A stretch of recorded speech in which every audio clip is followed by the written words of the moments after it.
Hello everyone, जय Shri Jagannath. Welcome to my new mini blog.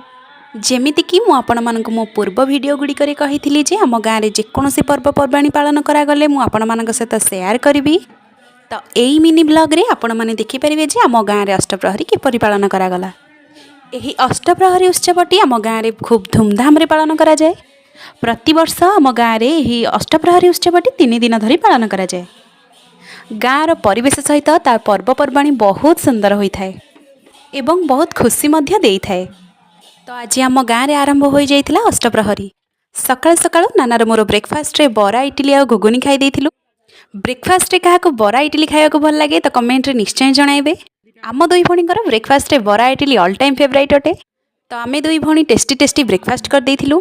तापर आम गाँव में कीर्तन सरिया परे भजन समारोह आरंभ हो जाइथिला। मजा मस्ती घो घा भितर आम गाँटी बहुत सुंदर लगुला।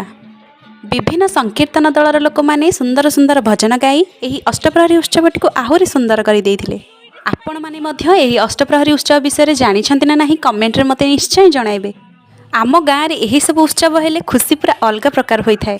भजन समारोह सरिया परे लोक माने बाहरी पड़िले नगर कीर्तन रे। एही नगर कीर्तन रे सबुठारु इंटरेस्टिंग हेला बिस्कुट चॉकलेट एथिरे फोपड़ा जाए। से बिस्कुट चॉकलेट गोटेवा पिला मन जो खुशी जो आनंद से देखी बहुत खुशी लगे। आमे माने मध्य आम छोट बेले जिते बिस्कुट चॉकलेट यही अष्टप्रहरी पका जाए माने ताकू गोटे कि बहुत खुशी होता। प्रति वर्ष से पिला दिन स्मृति मध्य ताजा हो जाए। नगर कीर्तन फेरिया पर आमर दही हांडी भंगा जाए।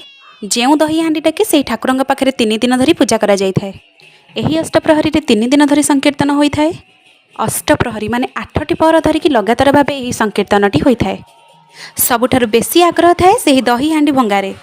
से दही हांडी रे गुआ कौड़ी और पैसा रखा जाई पूजा करा जाई थाए।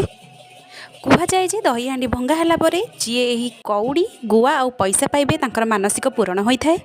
दही हांडी भंगा हो सारा पर आमर अष्टप्रहरी उत्सव शेष है। तापर आम समस्ते चलिलु भोजी खाइबा पई। भोजी रे होइथिला राइस खीरी खटा और तरकारी। भोजी बहुत भल लागुतला। जेते भोजी तले बसी भोजी खाइबार मजा ही किछि अलग थाए।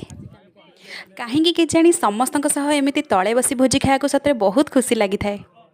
जेकोसी भोजीटे हो गाँव में लोक मान एमती तले बसिकी मिलमिशि खाइबार खुशी कौथे न थाए। गाँर परिवेश जमी सुंदर तार पर्वपर्वाणी सेमती सुंदर होता है। आपण मानक एमती गाँव में तले बसी भोजी खाइबा किपरि लगे मते कमेंट रे निश्चय जणाइबे। आशा करुछि आम गाँर एही अष्टप्रहरी वीडियोटी आपण मानक खूब पसंद आसीथिबो। रहुछि जय श्री जगन्नाथ।